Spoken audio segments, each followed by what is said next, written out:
What is the biggest challenge when it comes to combating sexual violence in conflict zones?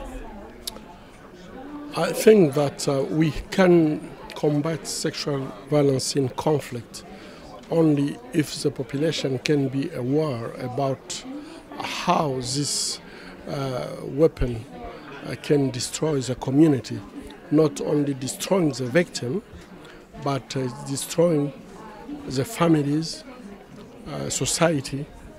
And if we can really understand the use of rape as a weapon of war in conflict and its consequences on the population, I think that the first thing is to do education.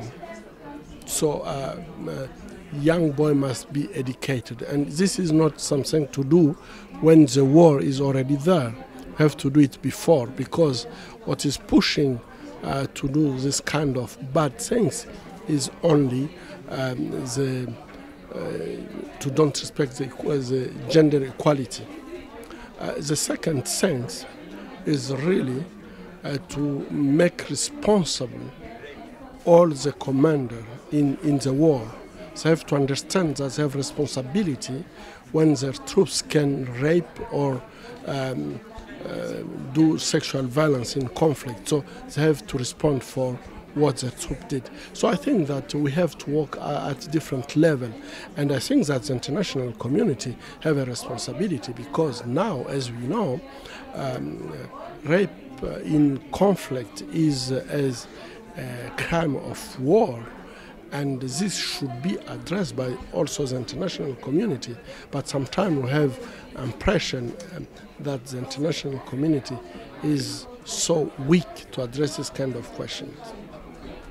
What drives you to continue your work?